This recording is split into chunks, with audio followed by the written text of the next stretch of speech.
الادین اور اس کا جادوئی چراغ۔ یہ شامل ہے کچھ ایسی کہانیوں میں جنہیں سنتے سنتے اور دیکھتے دیکھتے ہی ہمارا بچپن گزرا ہے۔ تو کیوں ہے یہ کہانی اتنی مشہور اور کیا ہے اس کی سچائی، اور الادین کیا واقعی میں ایگزسٹ کرتا تھا اس دنیا میں؟ دوستوں، آج کی ویڈیو میں جانیں گے اس بارے میں۔ دوستوں، آج کے دور میں ہمارے پاس computer, mobile, TV, LED اور بہت سی ایسی چیزیں ہیں جس کے اندر ہم دیکھتے ہیں اور جو بھی ہمیں چاہیے ہوتا ہے ہم سرچ کر لیتے ہیں۔ لیکن ایک ٹائم تھا جب یہ سب چیزیں موجود نہیں تھیں۔ اس ٹائم پر موجود تھیں صرف اور صرف کہانیاں، جو کہ بچوں کو اور لوگوں کو سنائی جاتی تھی اور وہی ان کی تفریح کا ذریعہ ہوا کرتی تھی۔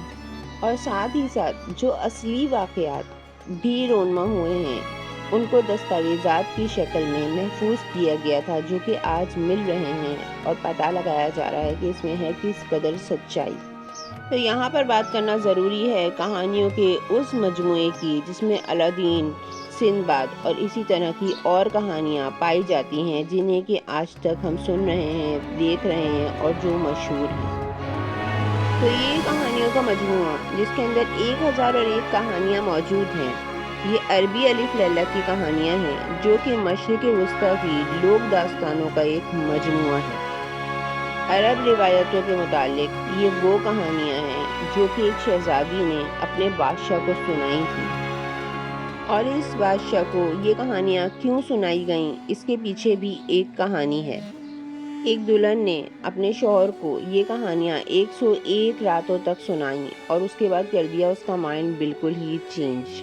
یہ کہانی بیس کرتی ہے ایک ظالم بادشاہ کے اوپر۔ نہیں کرنا ہمیں کوئی نکاح، نہیں کرنا ہمیں نکاح، یہ ساری عورتیں ایک جیسی ہوتی ہیں، دغاباز، فریبی، جاسوس، جو کہ ہر رات ایک نئی دلہن کو لے کے آتا تھا اور صبح اس کو قتل کر دیا کرتا تھا۔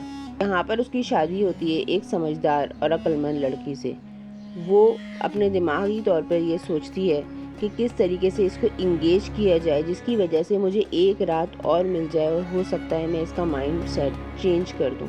تو وہ شروع کرتی ہے کہانیوں کو، اور ان کہانیوں کا اینڈ وہ باقی رکھتی ہے جس کو کہ سننے کے لیے بادشاہ اگلی رات تک انتظار کرتا ہے اور اس لڑکی کا قتل نہیں کرواتا۔ اسی طریقے سے وہ 1001 کہانیاں پوری کرتی ہے، اور اس کہانیوں کے ختم ہوتے ہوتے بادشاہ کو ہو جاتی ہے اس سے محبت اور وہ ہو جاتا ہے ایک اچھا انسان۔ انہی کہانیوں کے مجموعے کو ایک انگریزی مصنف نے انگلش میں بھی تحریر کیا ہے جس کا کہ نام عربین نائٹس رکھا گیا ہے۔ تو دوستوں، یہ 1001 راتوں والا پہلا مجموعہ کب لکھا گیا اس کے بارے میں تو پتہ نہیں ہے، لیکن انگریزی زبان کے مصنف نے اس کو کب لکھا تھا تو اس کی تاریخ بتائی جاتی ہے 1706 سے 1721 تک، جس کا کہ عنوان دی عربین نائٹ انٹرٹینمنٹس تھا۔ مصنف کا نام تھا اینٹون گلین۔ تو واپس آتے ہیں الادین کی طرف۔ کہانی میں الادین ایک غریب لڑکا ہے جسے کہ ایک جادوئی چراغ ملتا ہے۔ اس میں پایا جاتا ہے ایک جن۔ وہ جن کرتا ہے اس کی ساری خواہشات کو پورا، اور اس کی مدد سے بن جاتا ہے الادین ایک امیر شخص اور کر لیتا ہے ایک شہزادی سے شادی۔ وہ ایک جادوئی قالین بھی استعمال کرتا ہے جو کہ اڑ سکتا ہے، اور ایک جادوئی انگوٹھی بھی اس کے پاس ہوتی ہے جس میں ایک اور جن موجود ہوتا ہے۔ اب بات کر لیتے ہیں حقیقت اور مفروضوں کی۔ کیا یہ سچ میں حقیقت تھی؟ تو کہا جاتا ہے کہ نہیں، الادین جادوئی چراغ اور اس کی انگوٹھی فرضی ہیں۔ کہانی کے اینڈ میں الادین آزاد کر دیتا ہے اپنی تیسری خواہش کے طور پر، جو کہ اس کی باقی ہوتی ہے، اس جن کو وہ آزادی دے دیتا ہے۔